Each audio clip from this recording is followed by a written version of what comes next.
नमस्कार मित्रों, मैं उत्तराखंड बेरोजगार शिक्षक संघ से आसिफ पिष्ट आप सभी के सामने गौर फिर से मौजूद हूं। आज की इस वीडियो में मैं आपके लिए दो अपडेट लेके आया हूं और पहली अपडेट कुछ इस प्रकार से है कि उत्तराखंड के अंदर आप कह सकते हैं कि अतिथि शिक्षकों की जो है वो स्कूलों के अंदर तैनाती होनी थी। वहाँ पे उनको स्कूल में पढ़ाया जाना था। लगभग 700 सीटें जो थी वो उत्तराखंड के अंदर खाली थी और जिसको अतिथि शिक्षकों के द्वारा भरा जाना था, सरकार के द्वारा भरा जाना था।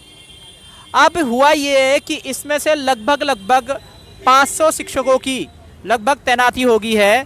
कुल मिला के बात करें तो 696 शिक्षक चाहिए थे, जिसमें से 490 अतिथि शिक्षकों की जो है वो ज्वाइनिंग वहाँ पे हो चुकी है एज अ अतिथि शिक्षक। और कुल मिला के ये है कि लगभग 200 से अधिक जो हैं वो अतिथि शिक्षक जो हैं वो अवेलेबल नहीं हो पाए हैं स्कूलों के अंदर। आपको बता दें कि नागेंद्र बर्तवाल जो मुख्य शिक्षा अधिकारी पौड़ी से हैं, उनका ये मानना है कि 209 पद खाली इसलिए गए हैं क्योंकि जो स्थायी शिक्षक हैं उन्होंने कहीं और ज्वाइनिंग ले ली है। यानी कि देखिए, ऐसा हो सकता है, इन्होंने ऐसा कहा है कि 209 जो पद यहाँ पे खाली हैं या 200 से अधिक जो पद यहाँ पे खाली हैं, इसमें मेन रीज़न इसमें खाली जाने का ये है कि वहाँ पे अतिथि शिक्षकों की तैनाती तो खैर नहीं हो पाई, लेकिन वहाँ पे जितने भी स्थायी शिक्षक थे उन्होंने पीसीएस का एग्ज़ाम दिया होगा या उससे अपर लेवल का कोई ना कोई एग्ज़ाम दिया होगा। जब वहाँ पे वो निकल गए तो उन्होंने वहाँ पे ज्वाइनिंग ले ली और यहाँ पे आप कह सकते हैं कि इन्होंने अपनी टीचिंग को, स्थायी शिक्षकों ने अपनी टीचिंग को छोड़ दिया और वहाँ पर अपनी तैनाती ले ली। अब इस प्रकार से लगभग 209 टीचर जो हैं वो अनअवेलेबल हो चुके हैं और इस पे अतिथि शिक्षकों की तैनाती होनी थी, लेकिन किसी तरीके से वो तैनाती नहीं हो पाई, वो ज्वाइनिंग नहीं मिल पाई।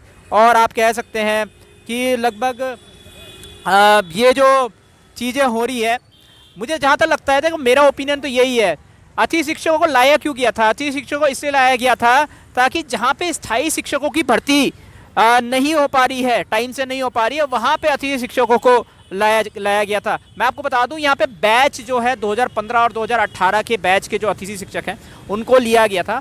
और आप कह सकते हैं कि अतिथि शिक्षकों 2015 में हरीश रावत जी की जो सरकार थी वो लेके आई थी, और क्योंकि टाइमली आप कह सकते हैं कि लेक्चरर की भर्ती, एलटी की भर्ती टाइमली नहीं आती थी, इसलिए वो इस कॉन्सेप्ट को लेके आए थे उस टाइम पर।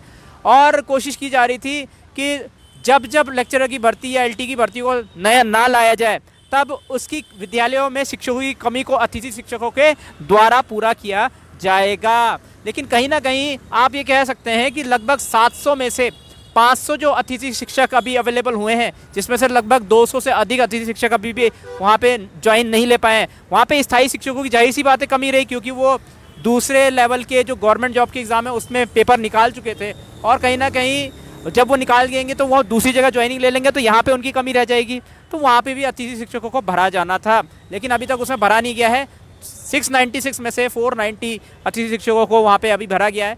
206 के आसपास, हालांकि आंकड़ा इन्होंने 209 दिया है, मुझे तो ये समझ नहीं आता कि भाई 696 माइनस करोगे 490 में से तो 206 शिक्षक होते हैं, तो 209 कैसे आ रहा है? तो कुछ ना कुछ तो एरर होगी यहाँ पर भी। बट जो भी है, 200 से अधिक शिक्षकों अभी भी उन स्कूलों के अंदर अवेलेबल नहीं है। वहाँ पे बच्चों की पढ़ाई को जाहिर सी बात है एक नुकसान पहुँच सकता है। तो जितना जल्दी हो सके वहाँ पे शिक्षकों की जो ज्वाइनिंग है वो करानी चाहिए किसी भी तरीके से, ताकि बच्चों की पढ़ाई को वहाँ पे नुकसान ना हो पाए। देखिए, अप्रैल से नए सेशन शुरू होने वाले हैं, ऑब्वियस सी बात है उन बच्चों के, तो वो 200 शिक्षकों की कमी को जितनी जल्दी सरकार पूरी करेगी उतना ही ज़्यादा पढ़ाई का नुकसान कम होगा। तो ये थी आपकी पहली न्यूज़। यहाँ पे 200 शिक्षक जो है अभी अवेलेबल नहीं है।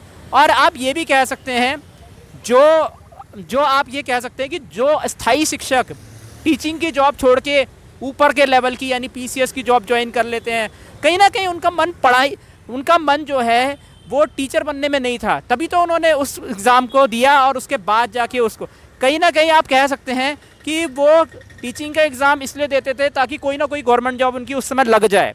अब वो जैसी वो गवर्नमेंट जॉब उनकी लगी, उसके बाद उनकी एक जॉब सिक्योरिटी हो गई, और जॉब सिक्योरिटी होने के बाद जब उन्होंने ऊपर के लेवल का एग्ज़ाम दिया, हालांकि वो पूरी तरीके से इंटेलिजेंट होंगे और उन्होंने ऊपर के लेवल का एग्ज़ाम दिया, उसमें भी वो निकल गए, तो इन्होंने इस जॉब को छोड़ के अब ऊपर वाली जॉब को ज्वाइन कर लिया। सीधी बात है, पढ़ाई में बहुत इंटेलिजेंट होंगे वो लोग, और सीधी बात है जब जहाँ से उनका जॉब निकलता रहा वो वहाँ पर ज्वाइनिंग लेते रहेंगे। कल हो सकता है कि इससे ऊपर की लेवल की जॉब को वो ट्राई करें और फिर वो वाली पीसीएस की जॉब छोड़ के कोई अपर लेवल की आईएएस की जॉब या और कोई जॉब वहाँ पे पकड़ने की कोशिश करें। तो देखो इंटेलिजेंस के लेवल पे तो वो हमसे बहुत ब्रिलियंट है, हम ये कह सकते हैं, लेकिन कहीं ना कहीं जो वो नुकसान बच्चों की पढ़ाई को करके गए हैं उसकी भरपाई अब सरकार को किसी तरीके से करनी ही पड़ेगी।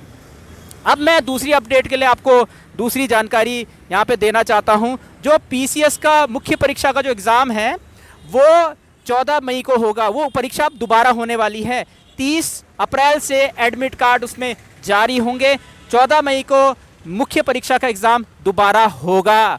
आप कह सकते हैं कि अभी जो मुख्य परीक्षा का जो पीछे एग्ज़ाम हुआ था, अभ्यर्थियों ने प्रत्यावेदन दिए यूकेपीएससी को, यानी कि उत्तराखंड लोक सेवा आयोग को प्रत्यावेदन दिए और कहा कि ये जो मुख्य परीक्षा का जो पेपर बनाया गया ये आउट ऑफ द सिलेबस बनाया गया था।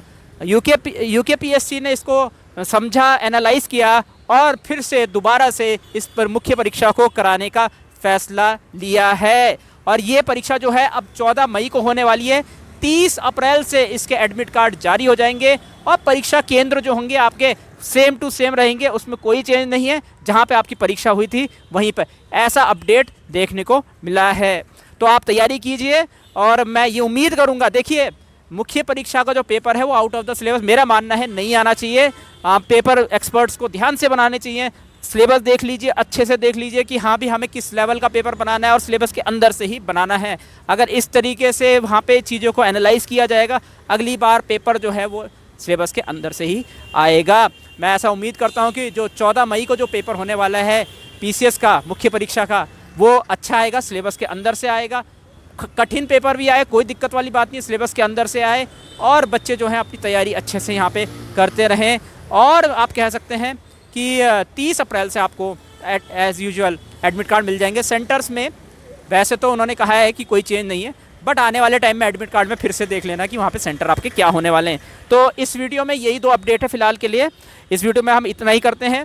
आपके क्या ओपिनियन है इन 2 चीज़ों के बारे में कि पीसीएस के एग्ज़ाम क्या रिपीट होना चाहिए, मुख्य परीक्षा के एग्ज़ाम क्या रिपीट होना चाहिए या नहीं होना चाहिए, या गेस्ट टीचर्स को लेकर आपको क्या कहना है कि 700 शिक्षकों की तैनाती उसमें होनी थी, 700 शिक्षकों की ज्वाइनिंग वहाँ पे होनी थी, लेकिन 500 ही अवेलेबल हो पाए और 200 से ज़्यादा जो स्थायी शिक्षक है वो अपनी नौकरी छोड़ के दूसरे किसी गवर्नमेंट जॉब पे निकल गए, उन्होंने वहाँ ज्वाइनिंग ले ली और उसकी वजह से बच्चों की पढ़ाई को नुकसान हो गया। इसमें आपका क्या कहना है नीचे कमेंट सेक्शन में ज़रूर बताएं। इस वीडियो में इतना ही। मैं उत्तराखंड बेरोजगार शिक्षक संघ से आशीष भी स्टाफ सभी से अनुमति लेता हूँ। जय भारत, जय उत्तराखंड।